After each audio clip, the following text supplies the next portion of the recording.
Então, como eu estava falando num vídeo anterior, variáveis são espaços de memória onde você guarda informação. Uma coisa que é importante nas variáveis é que elas guardam um valor e elas têm um nome. Eu gosto de fazer uma analogia, talvez, com caixinhas. É como se a variável fosse uma caixinha que guarda uma informação, guarda um valor e ela tem um nome. Por que ela tem um nome? É justamente para eu saber de qual caixinha que eu estou falando. Por exemplo, eu vou criar aqui um código e eu vou criar uma variável chamada idade Lucas, por exemplo, que eu vou guardar a informação 34 e talvez profissão Lucas, que vai ser o texto professor. Então, aqui, o que eu estou fazendo aqui? Eu vou até rodar esse código aqui. Eu basicamente estou dizendo que eu vou ter dois espaços guardando informação dentro do meu computador. Um que vai ser a minha idade e o outro vai ser a minha profissão. Como é que eu sei de que informação eu estou falando? É por esse nome, né? Então, eu sei que tem um espaço de memória no computador que guardou o valor 34 porque eu chamei ele de idade Lucas. E eu sei que tem um outro espaço de memória que guardou um textinho dizendo qual é a minha profissão, pois eu criei um outro espaço, uma outra variável chamada profissão Lucas, que eu estou criando um espaço onde eu guardo a informação que eu quiser. Mas você deve ter percebido que eu rodei aqui e não aconteceu nada, pois quando eu falo de uma operação de atribuição, ou seja, uma operação de guardar um valor dentro de uma variável, ele pegou esse 34, guardou nessa caixinha aqui, pegou esse texto do professor, guardou nessa caixinha e acabou. Você não pediu para fazer mais nada além disso. Aqui no caso eu posso criar um outro código e eu posso pedir para mostrar, por exemplo, a idade Lucas ali e depois eu posso colocar um outro código pedindo para mostrar a profissão Lucas. Como eu quero mostrar duas coisas, então eu estou usando print. Um print para exibir o valor dentro da variável idade Lucas e um outro print para mostrar o valor que eu guardei dentro da variável profissão Lucas. Aí eu aperto o play ali e ele mostra tanto o 34 quanto o professor. Uma coisa que deve ter intrigado você é que eu coloquei essa underline. Isso é uma coisa muito importante de ser pontuado e um erro muito comum com quem está começando a programar. É que uma variável não pode ter, por exemplo, espaços. Existem algumas regras sobre como que você cria variáveis, mas uma que é essencial é que uma variável é uma palavra que não pode ter espaços. Então eu não poderia criar uma variável, por exemplo, idade espaço Lucas. Isso aqui vai dar erro. Uma variável tem que ser uma palavra só. Eu acho que de eu rodar aqui já vai dar erro. Olha lá, deu erro, sintaxe inválida. Pois para o Python isso não existe. Então, uma variável tem que ser uma palavra só. Outros cuidados que eu acho importante você tomar é, por exemplo, evitar acentos, evitar ser cedilha, pois não são letras, caracteres comuns em uma linguagem de programação criada em inglês. Então, evite isso, pois isso pode gerar problemas depois. Mas a única coisa que eu posso fazer com variáveis é guardar informação dentro? Não, eu posso fazer operações com o valor guardado dentro da variável. Por exemplo, vamos supor que passou um ano, então eu fiquei um ano mais velho. Eu posso pegar a minha idade e somar 1.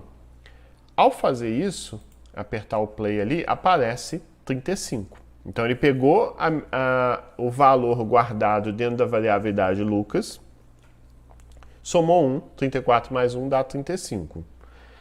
Mas, tome cuidado, pois, por exemplo, eu vou colocar o print aqui, só para a gente ver essas duas operações. Se eu pedir para eu exibir o que está guardado dentro da variável idade Lucas, continua sendo 34. O que aconteceu aqui? Eu pedi para, nessa linha aqui de cima, eu pedi para você pegar a idade Lucas, somar 1 e só mostrar na tela, né? Não pedir para fazer mais nada com ela. Então, é como se eu tivesse copiado esse 34, que é esse valor guardado, essa minha idade, somado 1, mostrado na tela e acabou. Se na linha seguinte eu pedir para exibir essa idade Lucas de novo, vai continuar sendo 34. E se eu quiser atualizar realmente, não só mostrar na tela, mas eu quero também que o Lucas fique guardado dentro da variável que o Lucas envelheceu 1 ano. Então, para isso, o que eu tenho que fazer? Eu tenho que pegar o idade Lucas ali, somar 1, do mesmo jeito que a gente fez antes, e fazer isso ser recebido, ser atribuído, ser guardado dentro de idade Lucas. O que aconteceu aqui agora? Eu estou dizendo o seguinte: pega o valor guardado dentro da variável, né, a variável idade Lucas 34, soma 1, e faça isso ser atribuído, ser guardado dentro do próprio idade Lucas. Então esse igual aqui está dizendo, ó, pega esse valor e armazene dentro do idade Lucas. Então agora o idade Lucas realmente mudou. Olha lá. Agora, quando eu pedir para mostrar o idade Lucas que era 34, dentro da variável está efetivamente guardado o 35 ali. Existem várias formas, vários tipos de valores diferentes que a gente pode guardar dentro de variáveis. Né? Vocês já viram aí que eu guardei o 34, que é um número inteiro que a gente chama, ele não tem uma parte fracionária. Então, um desses valores que podem ser guardados numa variável é um número inteiro. Outra possibilidade é você guardar um texto que sempre vai estar entre aspas. Né? Uma coisa até importante que pode ser dita aqui no Python é que eu posso guardar um texto tanto com aspas duplas quanto com aspas simples. Para o Python isso não faz diferença. Né? Então quando eu estou falando de palavras, ou melhor, strings, que é o termo usado para a gente se referir a um valor que é basicamente um texto, né, uma palavra, eu posso usar tanto aspas simples quanto aspas duplas. O cuidado que eu tenho que ter é manter um padrão. Eu não posso, por exemplo, começar com aspa dupla e terminar com aspa simples, pois se eu fizer isso, vai dar erro. Então eu tenho que escolher um. Pode ser, por exemplo, aspa dupla ali, que nem eu falei. Né? Lembrando que se eu mudar alguma coisa na célula de cima, é importante eu rodar as células de baixo também. Se eu começar a ter muitas células, de repente eu posso rodar todas de uma vez, né, vindo aqui em ambiente de execução e apertando executar tudo. Ao fazer isso, ele vai rodar todo o código de cima para baixo, lembrando que num código de programação você precisa respeitar essa ordem. Né? Você roda as linhas que estão mais no topo e vai executando as linhas de baixo descendo. Então, você tem esse 34 aqui que é um inteiro, então eu vou colocar aqui inteiro. E aí você deve estar se perguntando, o que é isso que você fez, Lucas? Quando eu coloco alguma coisa com esse joguinho da velha, eu estou inserindo o que a gente chama de um comentário. O comentário, ele é ignorado no código. Ele só serve para você colocar mensagens para quando você ler o código depois, você lembrar, né, as anotações que você fez. Então os comentários, eles são boas maneiras de você anotar alguma coisa para lembrar depois no seu código, caso você esqueça. Né? Observa que se eu rodar um código que tem um comentário, ele é ignorado. Né? Então, assim que eu terminar uma linha, por exemplo, eu posso inserir um comentário. Se eu não gostar de colocar dessa forma, eu posso, por exemplo, antes da linha de código, inserir o comentário. Por exemplo, variável inteira. Aqui embaixo eu posso saltar linhas, por exemplo, variável string, né, e por aí vai. Então, eu rodo novamente, percebe que não faz qualquer diferença aí no meu código. Então, eu até recomendo que à medida que você for estudando, se tiver alguma coisa no seu código que talvez você não lembre, que você esqueça, coloque um comentário, né, que vai te ajudar aí a entender, a lembrar, melhor dizendo, né? Bom, existe a variável que guarda um tipo de dados inteiro, né? Então, valores diferentes, né, que guardam informações diferentes, têm tipos de dados diferentes. Então, aqui você tem o tipo de dados inteiro, que é um número inteiro. Você tem o tipo de dados string, que é uma palavra. Mas existem outros também.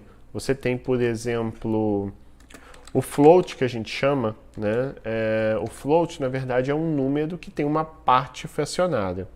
Por exemplo, o número pi, 3,14, né? E por aí vai. Então, vou colocar, por exemplo, aqui a altura Lucas, que é 1,72. Outro erro bastante comum, né, é em relação ao ponto e a vírgula. Quando a gente fala de um número com parte fracionada em português, normalmente a gente pensa algo como 1,72. Mas a gente tem que lembrar que o Python não foi criado no Brasil, ele foi criado, não tenho certeza agora se foi nos Estados Unidos, mas enfim, ele foi criado pensando no inglês. E no inglês a gente usa o ponto para referir justamente essa parte aí fracionada, essa parte aí decimal. Então, se eu quiser armazenar o valor 1,72, no Python eu tenho que usar 1.72. Eu estou dizendo que o 1 é a parte inteira desse número e o 0,72 aqui é a parte fracionada. Então, desse jeito aqui, vai funcionar. Eu posso até inserir um print aqui embaixo, por exemplo, altura Lucas, e eu posso rodar todos esses códigos, olha lá, vai tudo funcionar direitinho. A minha idade, professor, e 1.72. O último, existem muitos tipos de dados no Python e não vai dar tempo de eu falar de todos aqui. Ainda mais agora que a gente está começando a aprender. Então, os 4 tipos de dados que eu considero essenciais é o inteiro, o string, a string que eu falei para vocês, o float, e o booleano, que a gente chama, né? O booleano, ele guarda basicamente duas possibilidades: se algo é verdade ou se algo não é verdade. Então, eu vou criar aqui, por exemplo, Lucas é professor, né? Só existem duas possibilidades: ou o Lucas é professor ou não é professor. Não existe uma terceira situação possível. E o booleano ele está preocupado com isso, se algo é ou se algo não é. Se o Lucas for professor, e ele é professor, então o valor possível é true, que é verdadeiro em inglês. Lembrando que você tem que tomar o cuidado que tem que ser um T maiúsculo. Para o Python não existe true com T minúsculo, isso dá erro. Então tem que ser true com T maiúsculo. Ali eu estou criando uma variável que guarda um valor booleano, que a gente diz, né? Ou é verdadeiro ou é falso. E da mesma forma eu também posso apresentar essa informação. Eu posso clicar aqui, apertar Ctrl C para copiar o nome dessa variável e Ctrl V ali para mostrar, lá, true. Então o Lucas é professor ali. Se o Lucas não for professor, a outra possibilidade ali é false, que é falso. O Lucas não é professor aí nesse exemplo, e ao rodar ele troca ali a informação para falso. Então são esses os 4 tipos possíveis, pelo menos nesse momento. À medida que a gente for estudando mais Python, a gente vai aprendendo uma série de outros tipos, outras possibilidades que a gente tem.